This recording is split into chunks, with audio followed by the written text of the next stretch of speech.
എന്തൊക്കെയാ അസുഖമല്ലല്ലോ നമുക്ക് ഒരുപാട് നോട്ടിഫിക്കേഷൻ വരും ഫോണിൽ അല്ലേ. നോട്ടിഫിക്കേഷൻ ചില സമയത്ത് വൃത്തിയായിട്ട നോട്ടിഫിക്കേഷൻ ഒക്കെ വരും, ഓരോരുത്തർ പറയുന്നേക്കാം. അതൊക്കെ ഓരോ ആപ്ലിക്കേഷനും ബ്രൗസറിനൊക്കെ വരുന്നതാണ്.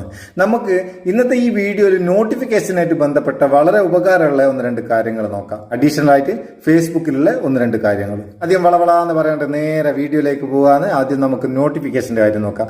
ഇപ്പോ നമുക്ക് വരുന്ന നോട്ടിഫിക്കേഷൻ, നമ്മൾ തിരക്കിലൊക്കെ ആ നേരം നമുക്ക് നോട്ടിഫിക്കേഷൻ വന്നാൽ ആ ഒരു ബുദ്ധിമുട്ടാണ്. പിന്നെ ക്ലും ക്ലും എന്നുള്ള ഒച്ച വേറെ, അതാണ് സഹിച്ചുകൂടാത്തത്. ചില നോട്ടിഫിക്കേഷൻ വരുന്നവരുള്ള ക്ലും ക്ലും ഒച്ച. നമുക്ക് എന്ത് ചെയ്യാം, ഈ നോട്ടിഫിക്കേഷൻ ഏത് നോട്ടിഫിക്കേഷൻ ആണോ നമുക്ക് ഡിസ്റ്റർബ് ആക്കുന്നത് അതൊന്ന് ഓഫാക്കാം. അതങ്ങനെ ഇപ്പൊ ഇതിലുള്ള ഒരു നോട്ടിഫിക്കേഷൻ എക്സാമ്പിൾ എടുക്കാന്ന്. ഈ നോട്ടിഫിക്കേഷൻ ഏതോ ആപ്പ് എന്നുള്ള തോന്നുന്നു, ഏടുന്നായാലേ ഇല്ല, ഒന്ന് കാണിച്ചു തരുന്നല്ലേ.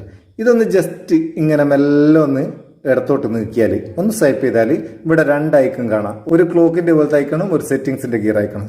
ഇതിൽ ഈ ക്ലോക്കിന്റെ പോലത്തെ ഈ ഐക്കണിൽ ഞെക്കിക്കഴിഞ്ഞാൽ നമുക്കിത് സ്നൂസ് ചെയ്യാം.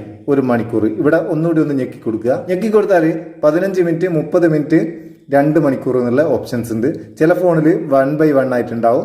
അത് നമുക്ക് ആവശ്യമുള്ള അത്രയും സമയം സ്നൂസ് ചെയ്ത് വെക്കാം. തിരിഞ്ഞിക്കോ സംഭവം. അതായത് നമ്മളിപ്പോൾ 1 മണിക്കൂർ സെറ്റ് ചെയ്യുന്നുണ്ട്, ആ 1 മണിക്കൂറിനകത്തേക്ക് ഈ ആപ്പിൽ നിന്ന് നോട്ടിഫിക്കേഷൻ ഒന്നും വരികയില്ല.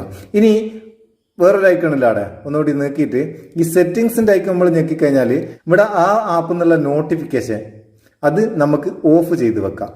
അല്ലെങ്കിൽ ഇവിടെ മോർ സെറ്റിംഗ്സ് എന്നുള്ള ഇതൊന്ന് ഞെക്കുക. അത് ഞെക്കിക്കഴിഞ്ഞാൽ ആ ആപ്പിൽ നിന്നുള്ള ഏതൊക്കെ നോട്ടിഫിക്കേഷനാണ്, നമുക്കൊരു ആപ്പിൽ നിന്ന് പല രീതിയിലുള്ള നോട്ടിഫിക്കേഷൻ വരികയല്ലേ. അപ്പോൾ ഏതൊക്കെ നോട്ടിഫിക്കേഷൻ ആണോ അതൊക്കെ അങ്ങ് ഓഫാക്കി കളയുക, ആവശ്യമില്ലാത്തതൊക്കെ. നിങ്ങൾക്ക് ഇടങ്ങാറാകുന്ന രീതിയിൽ നോട്ടിഫിക്കേഷൻ വരുന്നതുണ്ടെങ്കിൽ അതൊക്കെ നമുക്ക് ഇവിടുന്ന് അങ്ങ് ഓഫാക്കി കളയുക, ഓഫാക്കിയിട്ടേക്കുക. പിന്നെ ആ ആപ്ലിക്കേഷന് പിന്നെ ചില ആൾക്കാർ പറഞ്ഞില്ലേ വൃത്തികെട്ട നോട്ടിഫിക്കേഷൻ ഒക്കെ ഇടക്കിടക്ക് വരുന്നതെന്ന്. അങ്ങനത്തെ നോട്ടിഫിക്കേഷൻ വരുന്നത് ഇങ്ങനെ സ്വൈപ്പ് ചെയ്തിട്ട് ആ നോട്ടിഫിക്കേഷൻ അങ്ങ് ഓഫാക്കി കഴിഞ്ഞാൽ മതി. എന്നിട്ട് ഇവിടെ ഡണ്ണ് കൊടുക്കുക. ഇനി അടുത്തത് നമ്മൾ ഫേസ്ബുക്കിൽ പറഞ്ഞല്ലേ, ഫേസ്ബുക്ക് തുറന്നാൽ നിങ്ങൾക്ക് ഫേസ്ബുക്ക് തുറന്നാൽ ഇവിടെയും കുറേ നോട്ടിഫിക്കേഷൻസ് കാണാം. ഈ ബെൽ ഐക്കൺ ഞെക്കിക്കഴിഞ്ഞാൽ ഇതിൽ നിങ്ങൾ അറിയാണ്ട് ലൈക്ക് അടിച്ചു പോയ പേജിൽ നിന്നൊക്കെ അല്ലെങ്കിൽ നിങ്ങൾ കണ്ട പേജിൽ നിന്നൊക്കെ റെക്കമെൻഡേഷനായിട്ടൊക്കെ നോട്ടിഫിക്കേഷൻ ഇങ്ങനെ വരും.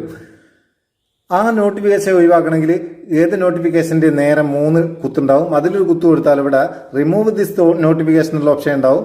അത് കൂടെ നിങ്ങൾക്ക് ആ നോട്ടിഫിക്കേഷൻ മാത്രം റിമൂവ് ചെയ്യുക. പിന്നെ ടേൺ ഓഫ് നോട്ടിഫിക്കേഷൻ എന്നുള്ള ഇതിൽ കൂടെ നിങ്ങൾക്ക് ആ പേജിൽ നിന്നുള്ള അല്ലെങ്കിൽ ആ കോൺടാക്റ്റ് എന്നുള്ള നോട്ടിഫിക്കേഷൻ കംപ്ലീറ്റ് ഓഫ് ചെയ്യാം. പിന്നെ അതിൽ നിന്ന് നോട്ടിഫിക്കേഷൻ വരില്ല. ചില ഇടങ്ങാറാക്കുന്ന നോട്ടിഫിക്കേഷനൊക്കെ നമുക്കിങ്ങനെ ഓഫ് ചെയ്യാം.